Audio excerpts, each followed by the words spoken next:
Welcome to day 5 of week 3 in our Lenten journey as we discover 10 practices that we can put on to help us build our faith even in difficult times. This week we're focusing on the practice of humility, and specifically today we're encountering what does it look like when mercy enters into our space of humility as well. My name is Rustin. I'm Mike. I'm Tammy. And we're glad you're here on this journey with us. So as we think about mercy and how it interplays with humility, one of the passages that I like in here, she says that the difference between humiliation and humility is often the simple gift of mercy. That humility allows us to stoop into the shameful circumstances of suffering because we recognize it could just as easily be us. Yeah, it's putting on the other's suffering for even a moment, stepping into that space and just extending grace. Speak more to that, Tammy. Extending mercy. Yeah, I think about the piece of like the refugee. I don't know if you remember this, but a few years back, there was an image online of this little girl floating face down in water, and as their boat had capsized. And like for months, my heart was just grieved in that space. And you know, one of the things that I kept thinking over and over and over is, how bad does the land have to be to get on that rough of a sea? Yeah. Right. And to put your kids in that space, and that you don't do that unless it's something huge.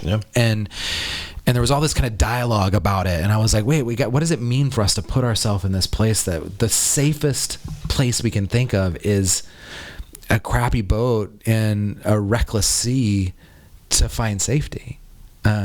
That's that space of mercy in the midst of that. Yeah, it's so easy for us to, get into different situations, politicize, whatever, and create these, well, we shouldn't do this or we shouldn't do that, or, just create rules or whatever around these situations. And as you guys know, both my parents immigrated to the States out of, trying to preserve their lives. And my mom left Belarus before World War II, and my dad left Nicaragua as there was political upheaval, and they literally fled Nicaragua with just the car, and some clothes. And so, this idea of really trying to understand someone by putting yourself in their shoes, in their place. I mean, that's, I think, this true idea of what mercy is. I think of the Good Samaritan story, right? And just how the mercy he offers, he's like, take my stuff, take my donkey or camel, for whatever it was. And, here's, I'll pay for your way. And just, he goes over and above and beyond, offering mercy. Yeah, one evening I was out for a walk and I came upon a girl who had obviously been drinking, just kind of sitting on the side of the road. And I kept walking past, and then I turned around and walked back to her, and I brought her home. And the look I kind of got from my husband and my daughter at the time, I was like, what are you doing, Mom? And a neighbor afterwards was like, why didn't you just call the police? And I was like, because I could have been that girl making a not so great choice. And I just brought her home and I sat her on the couch and I kept her company, gave her some food and let her sober up, and then drove her back home.